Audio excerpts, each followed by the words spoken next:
दिल्ली में बढ़ते अपराध के बीच एक खबर अचानक सुर्खियों में छा गई। बताया गया कि कामू पहलवान उर्फ समीर, जो पेशे से एक प्रॉपर्टी डीलर था, उसकी सरेआम गोली मारकर जान ले ली गई।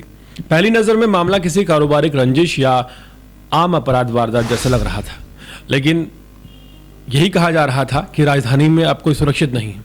दिन दहाड़े एक प्रॉपर्टी डीलर को गोलियों से भून दिया गया।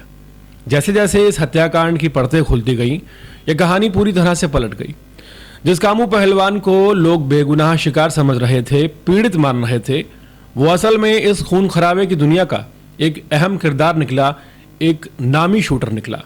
पुलिस जांच में सामने आया कि कामू पहलवान सिर्फ प्रॉपर्टी डीलर नहीं था, बल्कि वो खुद एक शूटर था और सीधे तौर पर गैंगवार से जुड़ा हुआ था।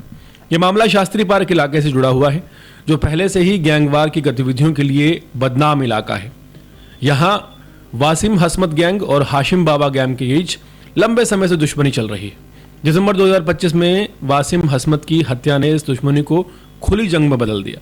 वासिम की मौत के बाद उसके गैंग के लोगों को यह यकीन हो गया कि इस साजिश के पीछे हाशिम बाबा गैंग और इसकी पूरी प्लानिंग में कामू पहलवान की भूमिका रही है। इसी शक ने कामू पहलवान को मौत के मुहाने पर ला पहुंचाया। 24 जनवरी 2026 की रात शास्त्री पार्क इलाके में 4 हथियारबंद बदमाश आए और कामू पहलवान पर ताबड़तोड़ गोलियां बरसा दी। कुछ ही पल में उसकी मौके पर ही जान चली गई। वारदात के बाद इलाके में सनसनी फैल गई और लोग इसे एक और बेखौफ हत्या मानकर सहम गए।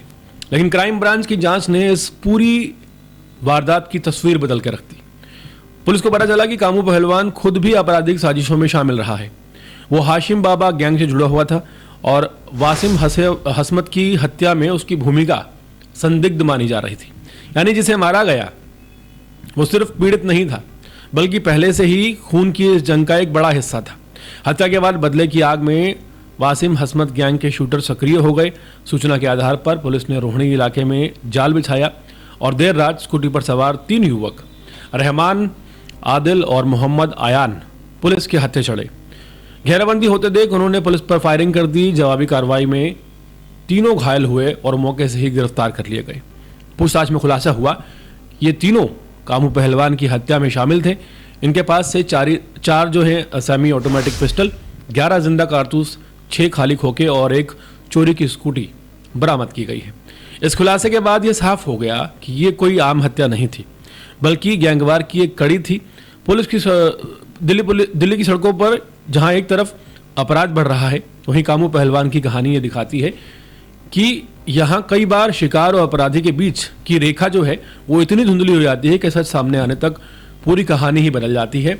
हाल फिलहाल जो कहानी एक पीड़ित की नजर आ रही थी, वो एक शूटर की निकली और ये पूरी वारदात दरअसल आपसी रंजिश और गैंगवार का नतीजा निकली।